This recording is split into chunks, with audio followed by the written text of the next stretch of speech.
Hello everyone, welcome back to my YouTube channel. This is Umesh, your educator from the mathematical thing. And आज हम लोग start करेंगे class 11 NCERT mathematics का chapter number 7।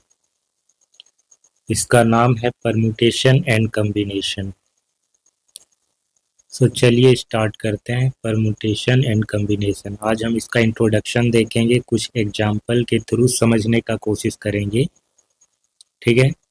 सो ये जो chapter है ये टोटली बेस्ड है काउंटिंग पर, यानी कि हमें काउंटिंग करनी है।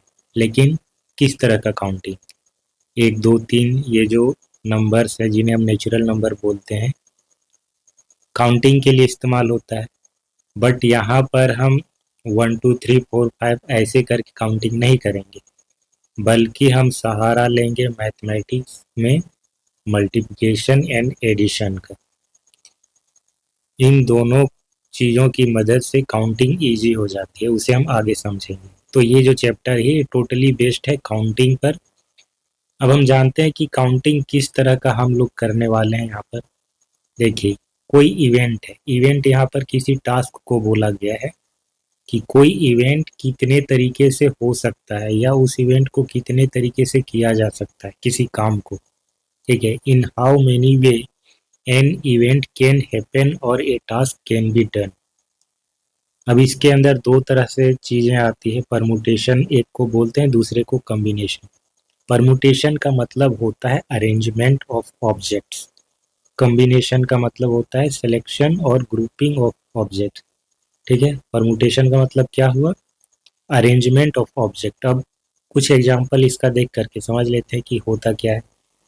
मान लीजिए कि 5 लोग हैं, 5 पर्सन हैं और उनको एक लाइन पे आपको खड़ा करना है इस तरीके से।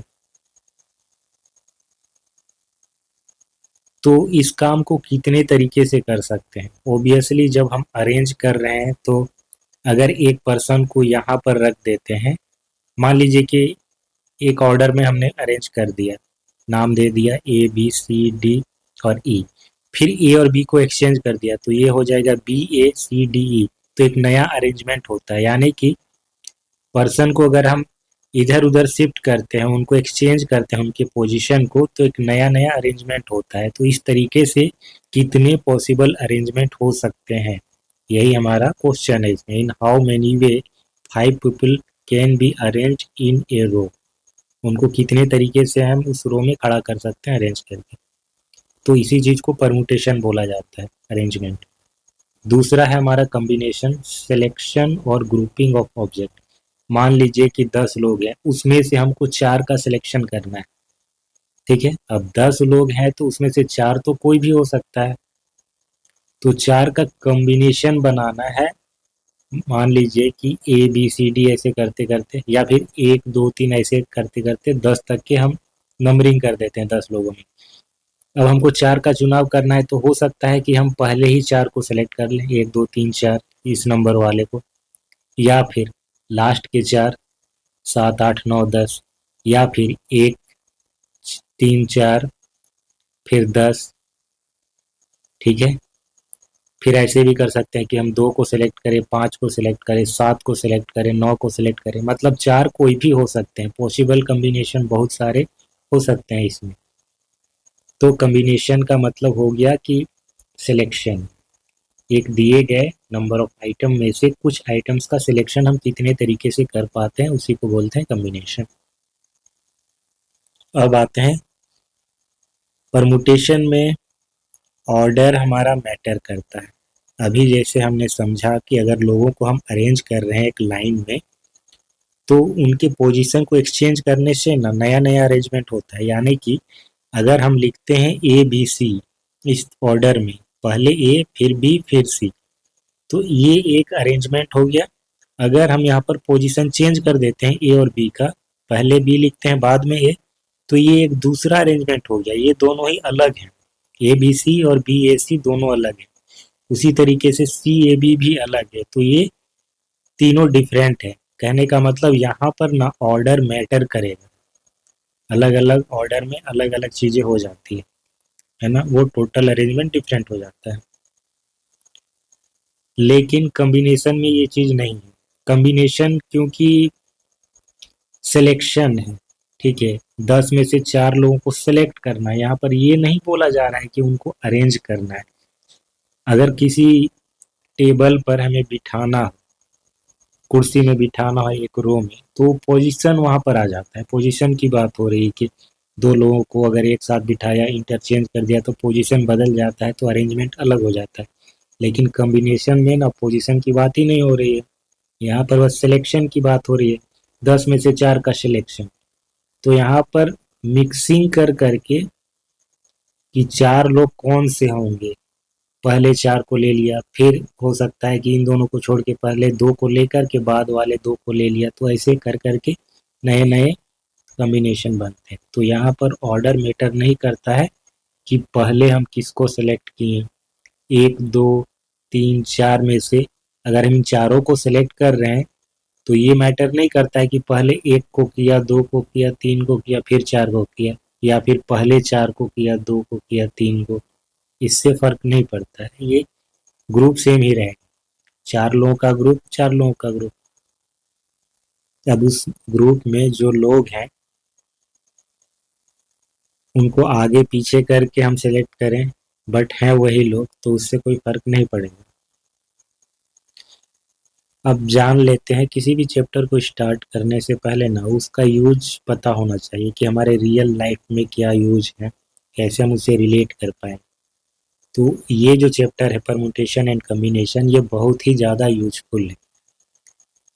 पहला तो ये है कि जहाँ भी सिलेक्शन और अरेंजमेंट का प्रॉब्लम होगा, जैसे कि अभी हमने कुछ एग्जाम्पल देखे, तो जहाँ भी सिलेक्शन और अरेंजमेंट का प्रॉब्लम होगा वहाँ परम्यूटेशन कॉम्बिनेशन यूज होगा। जैसे कि choosing player for a cricket team, एक क्रिकेट टीम बनाने के लिए 11 लोगों का चुनाव, अलग अलग पॉसिबिलिटी हो सकती है ना, किसी को छोड़ दिया, दूसरे को सिलेक्ट कर लिया, या फिर उसको छोड़ के इसको सिलेक्ट किया, तो ऐसे पॉसिबिलिटी कितने तरीके से कर सकते हैं इस काम को, ये चीज़ें हम यहाँ पर जानते हैं। Generating pin code, password, number plate, गाड़ी के जो नंबर प्लेट होते हैं वो सेम नहीं होते हैं, और वो सेम क्यों नहीं होते हैं, क्योंकि जो नंबर्स होता है, मान लीजिए कि किसी का नंबर है 1748, ठीक है, तो ये एक यूनिक नंबर है गाड़ी का। आगे कुछ कोड होता है स्टेट का, ठीक है, स्टेट का कोड होता है, और स्टेट के बाद डिस्ट्रिक्ट का कोड होता है, जहाँ पर ट्रांसपोर्ट ऑफिस होता है, डिस्ट्रिक्ट ट्रांसपोर्ट ऑफिस, वो DTO। उसके बाद होता है हमारा गाड़ी का नंबर।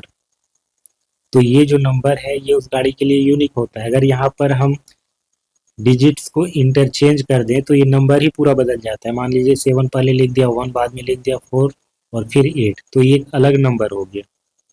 तो इस तरीके से नंबर को इंटरचेंज कर करके नए नए नंबर बनाए जा सकते हैं। तो यहाँ पर अरेंजमेंट यूज हो रहा है, यानी कि परमुटेशन। पासवर्ड में भी परमुटेशन यूज होता है।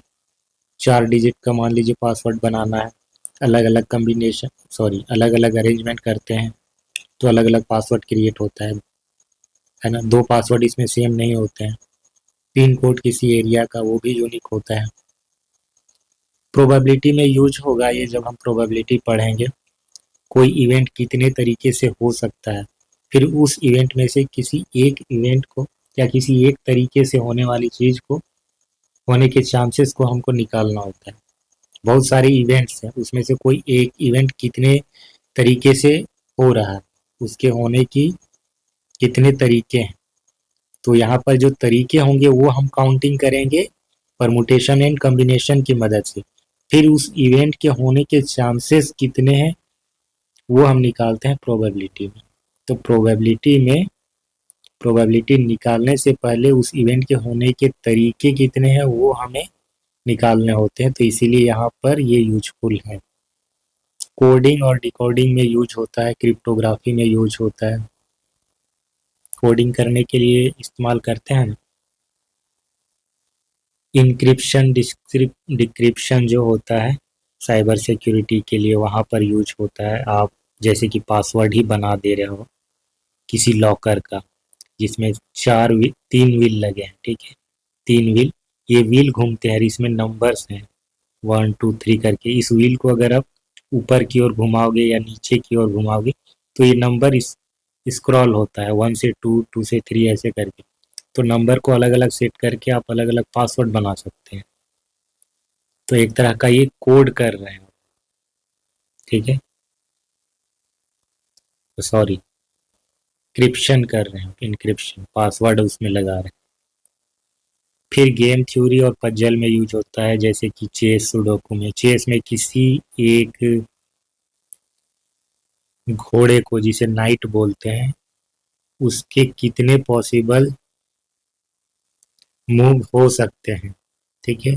तो यहाँ पर परमुटेशन यूज होता है, अलग अलग कम्बिनेशन, अलग अलग वे में उसे हम चल सकते हैं। सुडोकू आप जानते हैं गेम होता है नंबर्स का। इसमें नंबर्स का अरेंजमेंट होता है, अलग अलग तरीके से अरेंज करके अलग अलग पैटर्न बना सकते हैं। तो गेम में भी इसका यूज होता है। फिर लॉटरी में जो सिलेक्शन होता है नंबर्स का, या एल्गोरिदम जो डिजाइन करते हैं कि किस किस नंबर्स में हमें प्राइज को रखना है, उसमें हम लगा सकते हैं परमुटेशन। कंप्यूटर साइंस प्रोग्रामिंग में यूज होता है। डेली लाइफ यूजेज में आप देख सकते हैं कि प्लानिंग ऑफ सीटिंग अरेंजमेंट, लोगों को कैसे बिठाना है, कैसे उनको अरेंज करना है एक रो में, एक लाइन में, तो ये परमुटेशन की मदद से होगा। डिसाइड करना मेन्यू कॉम्बिनेशन की किसी रेस्टोरेंट में किस खाने के साथ कौन कौन सा आइटम होगा। फिर क्लॉथ कॉम्बिनेशन, किस पैंट के साथ कौन सा शर्ट पहने, इस तरीके से जो कॉम्बिनेशन बनता है वो भी इसकी मदद से ही होता है। डेटा साइंस और स्टैटिस्टिक्स में भी इसका यूज होता है। अब आते हैं कुछ बेसिक आइडिया ऑफ काउंटिंग को समझते हैं कि काउंटिंग करेंगे कैसे और इसमें होता कैसे काउंटिंग। मल्टीप्लिकेशन एंड एडिशन, ये दोनों चीज काउंटिंग को आसान बना देती है। आप जानते होंगे काउंटिंग हम करते कैसे हैं, 1 2 3 ऐसे करके हम काउंट करते हैं, ठीक है। ये नेचुरल नंबर्स हैं, इनका इस्तेमाल करते हैं हम काउंटिंग के लिए। तो मान लीजिए कि एक टोकरी में आपके पास फ्रूट्स हैं, एप्पल हैं, मैंगोज हैं, ठीक है, ऐसे बहुत सारे फ्रूट हैं। तो आप काउंट कैसे करोगे? यहाँ पर ये अरेंज नहीं है, ठीक है, अरेंज वे में नहीं है, किसी ऑर्डर में नहीं। तो जाहिर सी बात है आप सिंगल सिंगल काउंट करोगे, 1 2 3 ऐसे करके पिक करते जाओगे, एक एक को पॉइंट आउट कर करके आप काउंट करोगे रैंडम,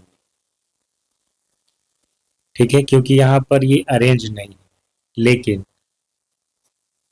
मान लीजिए कि आपके पास ब्लॉक्स हैं ऐसे, और ये अरेंज्ड है,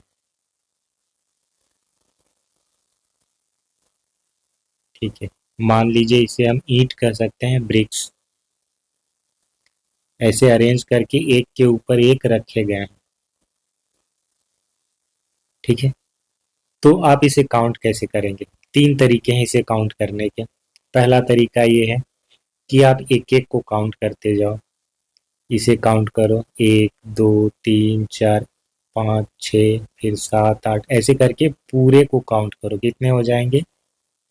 9 10 11 12 13 14 15 16 17 18 19 20 21 22 23 24, तो टोटल 24 आ रहे हैं हमारे पास, टोटल 24 है।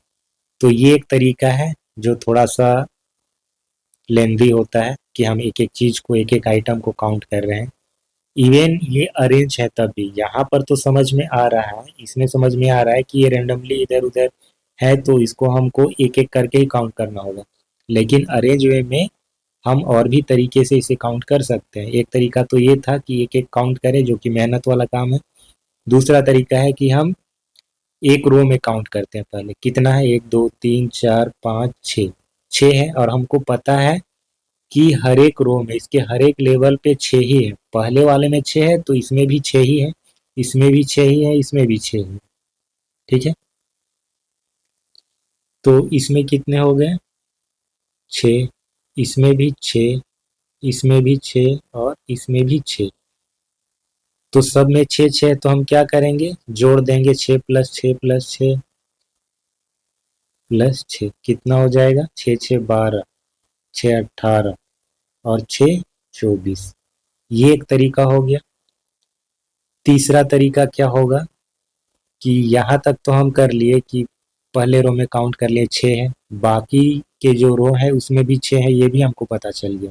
तो हम क्या करेंगे कि अब हम जोड़ेंगे नहीं, अब हम करेंगे कि 6 6 रिपीट हो रहा है 4 बार, तो हम 6 गुना 4 करेंगे, 6 चौके 24। यानी कि हम यहाँ पर क्या किए कि एक रो में 6 है, ऐसे ऐसे काउंट कर लिया कि एक रो में 6 है और हर एक रो में 6 है, और ऐसे कितने रो हैं, 4 रो हैं। तो नंबर ऑफ रो, इसमें नंबर ऑफ रो कितने हैं, 4, 1 2 3 4, 4 और हर एक रो में कितने ईंट हैं, 6।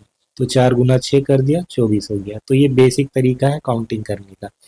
तो यही तरीका इस्तेमाल होता है इसमें भी काउंटिंग करने के लिए। एक एग्जाम्पल लेकर के अब समझते हैं।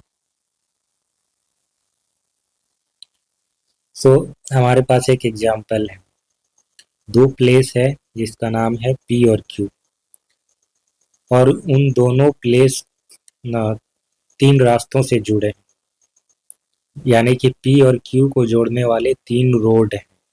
ठीक है, उन तीनों का कुछ नाम दे देंगे हम, ए बी सी ऐसे करके। इसमें पहला क्वेश्चन ये है कि कितने तरीके से हम पी से क्यू में जा सकते हैं। दूसरा क्वेश्चन है कि कितने ऐसे तरीके हैं जिससे हम पी से क्यू में जाकर फिर वापस आ सकते हैं। हमारे पास क्या है, दो प्लेस हैं, एक है पी, दूसरा है क्यू, और ये दोनों जुड़े हैं 3 रास्तों से। इसका नाम दे दिया ए, इसका नाम दे दिया बी, इसका नाम दे दिया सी। जो पहला क्वेश्चन है वो ये है कि हम पी से क्यू में कितने तरीके से जा सकते हैं। तो आप फट से बता दोगे कि हम 3 तरीके से जा सकते हैं। पहला तरीका ये है कि ए से जा सकते हैं, दूसरा तरीका बी से जा सकते हैं, तीसरा तरीका सी से जा सकते हैं। ठीक है, फर्स्ट वे क्या हो जाएगा, ए। सेकेंड वे बी से हो सकता है, थर्ड वे क्या हो जाएगा, सी से हो सकता है। तो टोटल कितने हो गए, टोटल 3 ways for going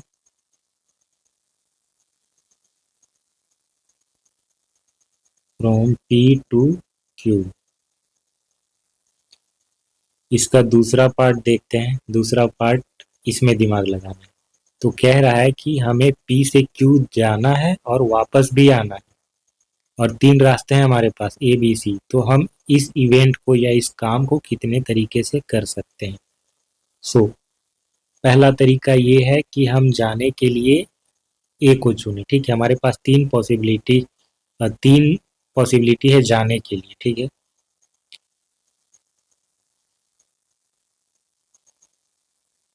ए है, बी है, सी है। थोड़ा और बड़ा बनाते हैं,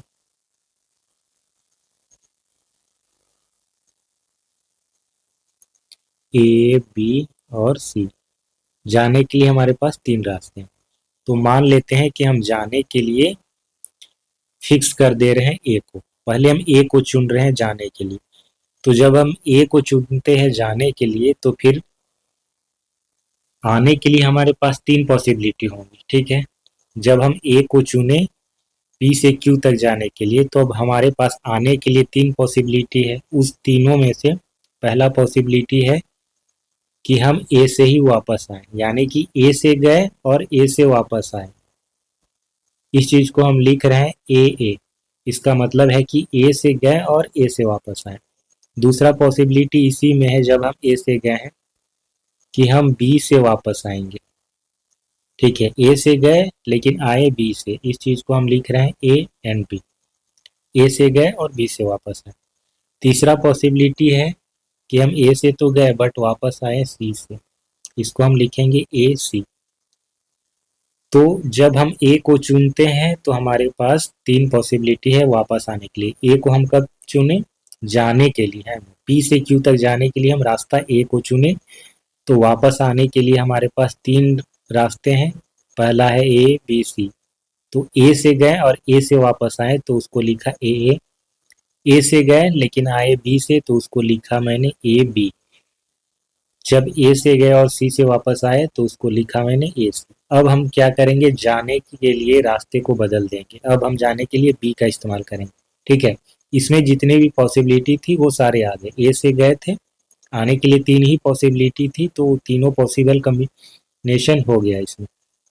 अब हम जाने के लिए रास्ता को बदल दे रहे हैं, जाने के लिए बी का इस्तेमाल कर रहे हैं। तो जब हम बी का इस्तेमाल करेंगे तो फिर से हमारे पास आने के लिए तीन पॉसिबिलिटी होंगी ना। पहला होगा ए, इसको हम क्या लिखेंगे, बी ए। दूसरा है कि हम बी से गए लेकिन वापस भी आए बी से ही, इसको लिखेंगे बी बी। तीसरा है कि हम बी से गए लेकिन वापस आ रहे हैं सी से, इसको लिखेंगे बी से।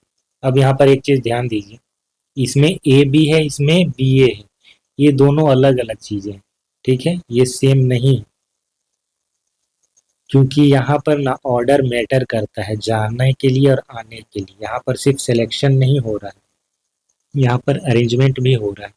तो जाने के लिए ए बी का मतलब है कि जाने के लिए ए का इस्तेमाल किया, आने के लिए बी का इस्तेमाल किया।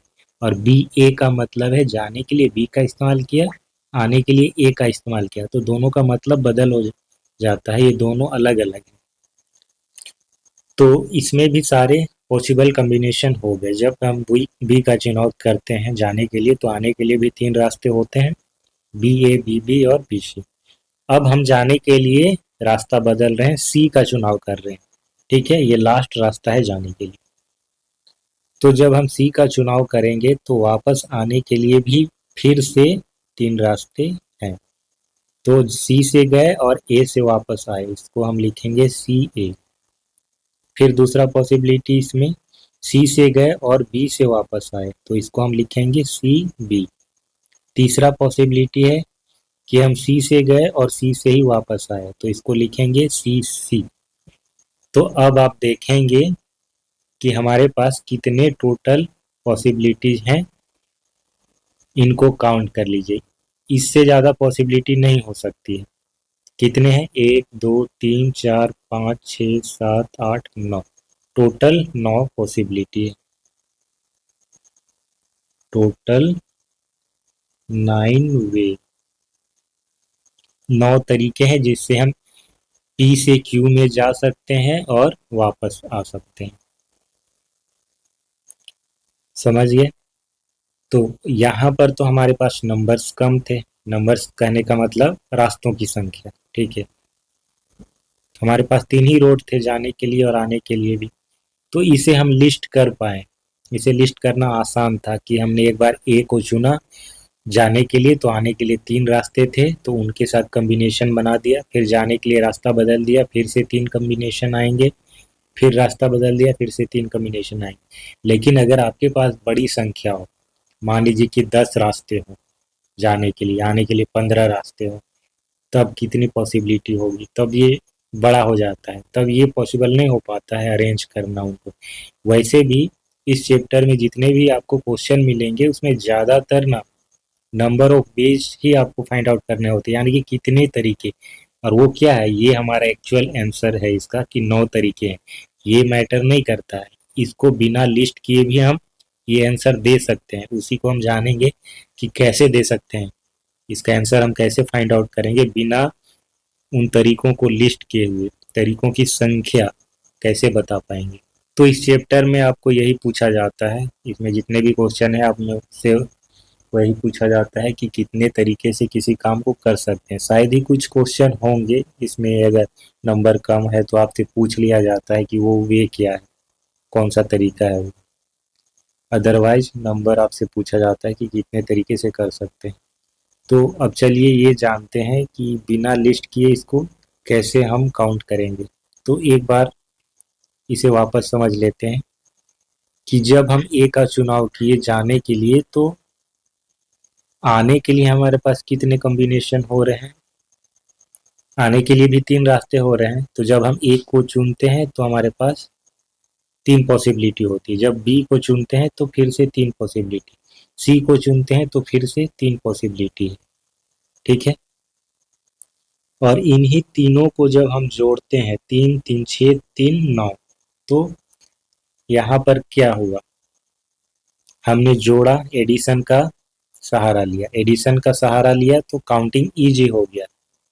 दूसरा तरीका ये है कि हम मल्टीप्लिकेशन का मदद लेते हैं। जब हम ए को चुनते हैं तो वापस आने के लिए तीन तरीके, बी को चुनते हैं तो भी वापस आने के लिए तीन तरीके, सी को चुनते हैं तब भी वापस आने के लिए तीन तरीके। तो जाने के लिए जब भी एक रास्ता चुनते हैं, हर एक रास्ते के लिए वापस आने की तीन पॉसिबिलिटी है, तीन रास्ते हमारे पास हैं। तो जाने के कितने तरीके हैं, तीन तरीके हैं, वापस आने के भी तीन तरीके हैं।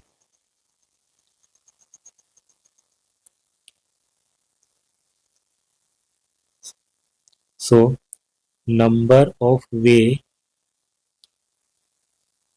we can go from P to Q equal to 3, and number of way we can come back from Q to P, ये भी 3 है। सो टोटल नंबर ऑफ वे क्या हो जाएगा,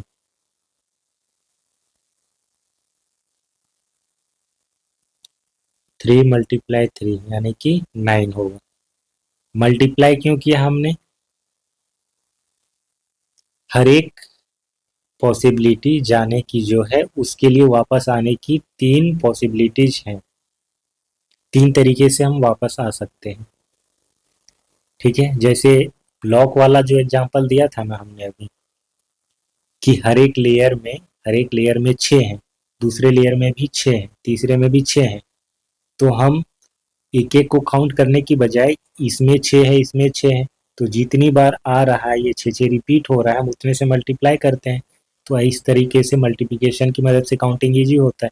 अब यहाँ पर भी वही चीज़ है कि जाने के लिए हम ए को चुन रहे हैं, उसमें भी तीन पॉसिबिलिटी है वापस आने की। जाने के लिए जब बी को चुन रहे हैं तब भी तीन रास्ते हैं वापस आने के लिए, सी को चुन रहे हैं तब भी तीन रास्ते हैं वापस आने के लिए।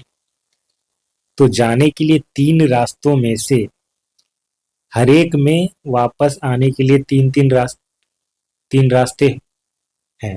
ठीक है, तीन पॉसिबिलिटी है हर एक में, और वो तीनों अलग नहीं है, वो वही है रास्ते, बट जाने के लिए जब अलग अलग चुनते हैं तो अलग अलग कॉम्बिनेशन हो जाता है।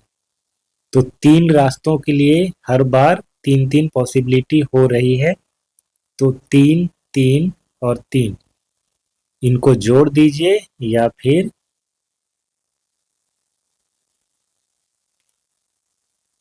मल्टीप्लाई कर दीजिए, जितनी बार रिपीट हो रहा है तीन तीन तीन, तीन बार इसको जोड़ दीजिए तो आ जाएगा 9, या फिर तीन गुना तीन कर दीजिए तो आ जाएगा 9। यही है इसका आंसर। तो इस तरीके से हम काउंटिंग करते हैं। एक और एग्जांपल लेते हैं इसका, एक और एग्जांपल लेकर के देखते हैं। 3 pants P1 P2 P3 and 2 shirts S1 and S2। तीन पैंट है, दो शर्ट है, तो कितने पॉसिबल कॉम्बिनेशन हो सकता है कि अलग अलग हम पैंट और शर्ट को मिक्स करके पहन सकते हैं। एक पैंट को ले लिया, इस शर्ट को ले लिया, जैसे P1 S1 ले लिया, फिर हो सकता है कि P1 S2 ले लिया। इस तरीके से कितने पॉसिबिलिटी हो सकते हैं, कितने कॉम्बिनेशन हो सकते हैं। How many possible combination are there. अभी क्योंकि हम स्टार्ट किए हैं ये चैप्टर, तो हम पहले लिस्ट कर करके ही इसे सॉल्व करेंगे, एक अंडरस्टैंडिंग बन जाएगी। बाद में जब हम फंडामेंटल थ्योरम ऑफ काउंटिंग पढ़ेंगे उसके बाद से हम विदाउट लिस्टिंग के काउंटिंग करेंगे। तो हमारे पास पैंट की कितनी चॉइसेस हैं? 3 चॉइसेस हैं। We have 3 choices for pants।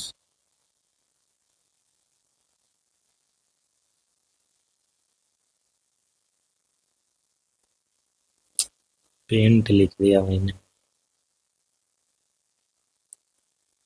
Pants क्या है?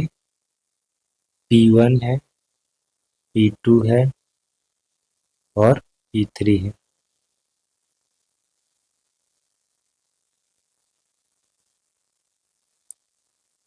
जब हम P1 को चुनते हैं, ठीक है, पैंट P1 को जब हम चुनते हैं तो हमारे पास शर्ट की कितनी ऑप्शंस हैं? हमारे पास 2 शर्ट के ऑप्शंस हैं। एक है क्या उसमें S1 है, दूसरा क्या है S2 है। तो जब पैंट P1 हम पहनते हैं हमारे पास 2 शर्ट के चॉइसेस हैं S1 S2। पैंट P1 के साथ अगर हम S1 को पहनते हैं तो इसे हम लिख रहे हैं P1 S1, यानी कि पैंट 1 और शर्ट 1। जब पैंट 1 के साथ शर्ट S2 को हम चुनते हैं तो इसे हम लिखते हैं P1 S2। तो हर एक पॉसिबल कॉम्बिनेशन यहाँ पर अलग अलग रिजल्ट दे रहा है और ये अपने आप में यूनिक है, यूनिक कॉम्बिनेशन। कोई भी एक दूसरे से सेम नहीं है। तो जब पैंट P1 को हम चुनते हैं तो हमारे पास 2 पॉसिबिलिटी होती है शर्ट की, S1 S2। तो 2 कॉम्बिनेशन आ गए, P1 S1 P1 S2। अब हम क्या करेंगे, पैंट P2 के लिए चेक करेंगे। जब हम अगर पैंट P2 हम पहनते हैं तो शर्ट के लिए फिर से हमारे पास 2 ऑप्शन होंगे, S1 S2। तो पैंट P2 के साथ अगर S1 को पहनते हैं तो हम उसे लिख रहे हैं P2 S1। अगर हम P2 के साथ S2 को पहनते हैं तो एक अलग कॉम्बिनेशन हो जाएगा P2 S2। उसी तरीके से अगर हम पैंट P3 को पहनते हैं तो फिर से हमारे पास शर्ट के लिए 2 पॉसिबिलिटी है, S1 S2।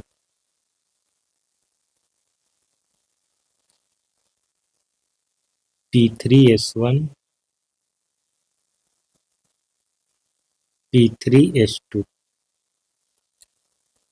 सो पैंट P1 के लिए 2 शर्ट्स के ऑप्शन थे S1 S2। तो इसमें टोटल कॉम्बिनेशन कितने आ गए? 2 आ गए, 2। फिर अगर पैंट P2 पहनते हैं तो उसमें भी 2 कॉम्बिनेशन आ जाएंगे हमारे, P2 S1 P2 S2। इसमें भी 2 हो गए। अगर हम पैंट P3 को चुनते हैं तब भी 2 हो गए ऑप्शन। तो टोटल कितनी पॉसिबिलिटी हो गई, कितने तरीके से हम कॉम्बिनेशन बना सकते हैं अलग अलग पैंट का अलग अलग शर्ट के साथ? टोटल 6 ऐसी पॉसिबिलिटी हो जाएगी। जब P1 को चुनेंगे तो उसमें 2 आएगा, P2 चुनेंगे तब उसमें 2 पॉसिबिलिटी आएगा, P3 चुनेंगे तो उसमें भी 2 पॉसिबिलिटी आएगी। तो हर एक पैंट के लिए, हर एक डिफरेंट पैंट के लिए हमारे पास क्या है, शर्ट के 2-2 ऑप्शंस हैं। For every pant we have 2 choices for shirt. ठीक है, हर एक पैंट के लिए हमारे पास शर्ट के 2-2 चॉइसेस हैं और वो क्या क्या है उसको हमने लिस्ट कर दिया। For pant P1